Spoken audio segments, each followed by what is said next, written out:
It's now time to hear from another one of the giants we were talking about earlier.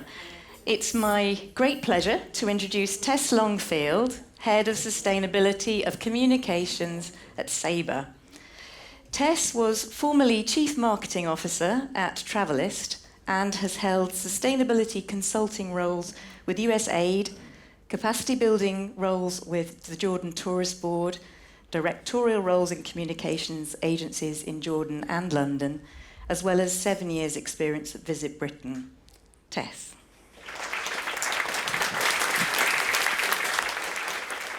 Less of the giant, please.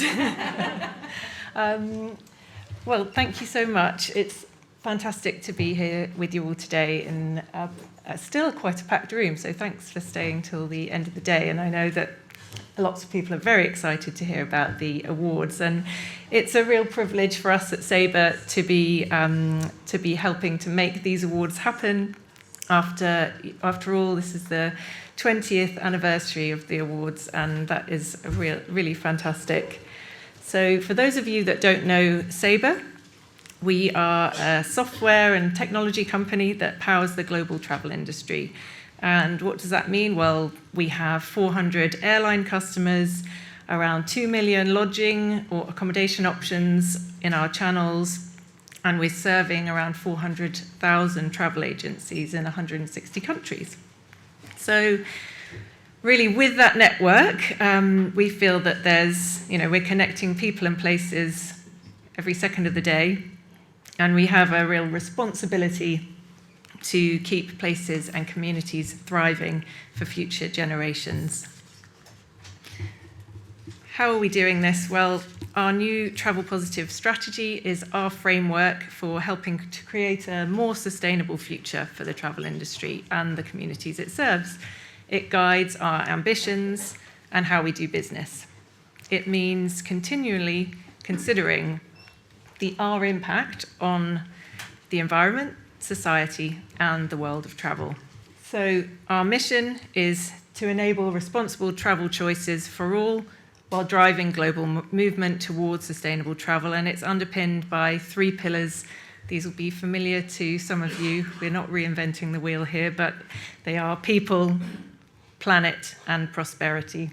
We support the UN SDGs, specifically focus on these 4, and you can read more about our Travel Positive strategy in our sustainability report that was published at the end of September, and you can download that directly through the QR code. I figured out how to make a QR code yesterday,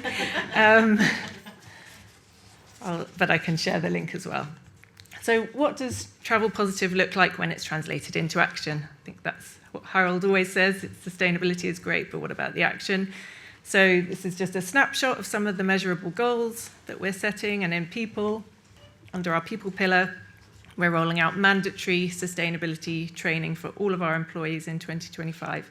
Education is so important to us and so important in really getting our people on board at Sabre with our sustainability journey.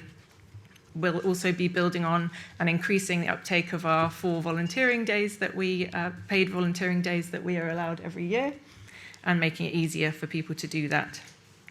On the planet side of things, our big one is that we signed our commitment letter to Science Based Targets Initiative also in September, which means we'll be setting targets aligned with science to halve our greenhouse gas emissions by 2030 and reach net zero by 2050. We were also just talking about supply chain engagement, and as a technology company, we're not the ones putting the planes in the air, so most of our carbon footprint is in our supply chain. So we'll be conducting a new program to engage our top 10 emitting suppliers to help them to reduce their own emissions.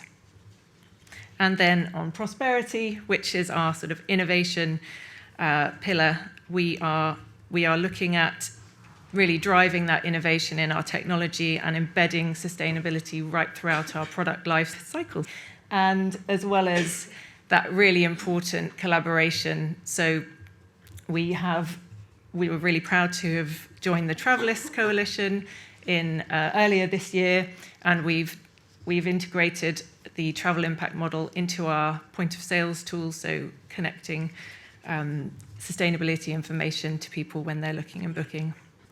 Now, when we look through our passports, as sometimes we do, and we see our passport stamps, we will probably remember where we went.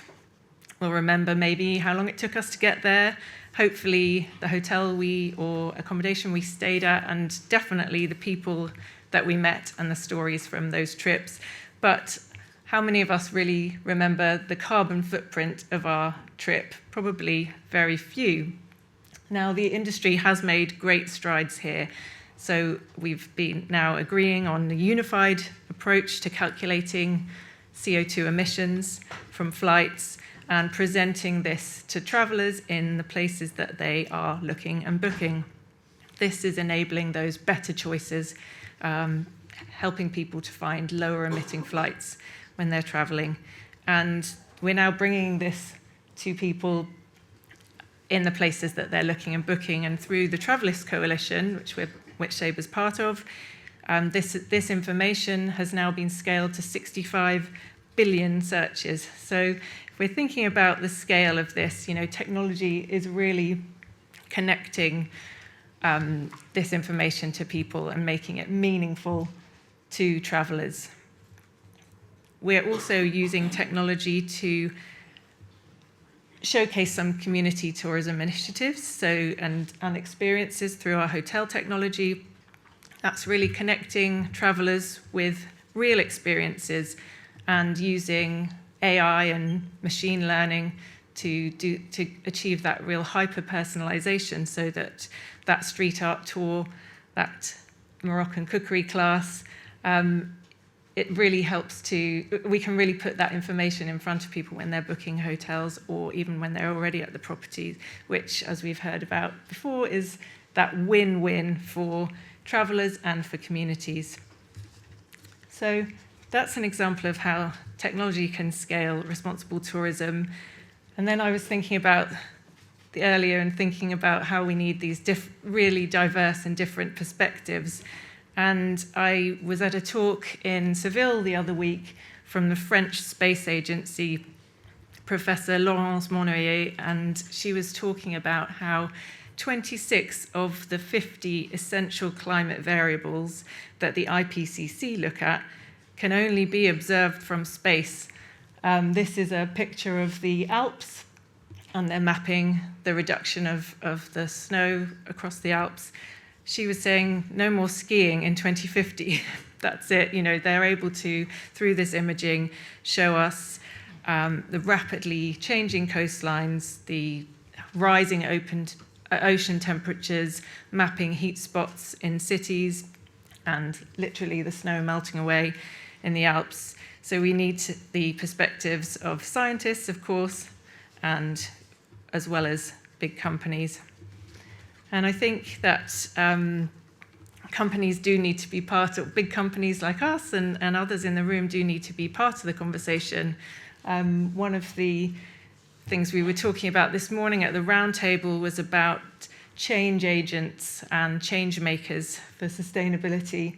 And some of the characteristics of change agents would be people who are committed to radical organizational change and have the perseverance to push this through. People with a strong belief in sustainability as a core purpose. The people with focus on broader impact, so that's impact beyond their own organizations, and then committed to measuring and evaluating progress and learning from that, but not letting reporting get in the way of action, as well as a really diverse skill set that you have to balance to do all of these things. And it's clear that in this room, we have, academics, we have journalists, sustainability journalists, experts, NGOs, sustainability leaders within organizations, museum directors. And what would we have in common? I think it's clear that we're all change agents for a more sustainable travel industry.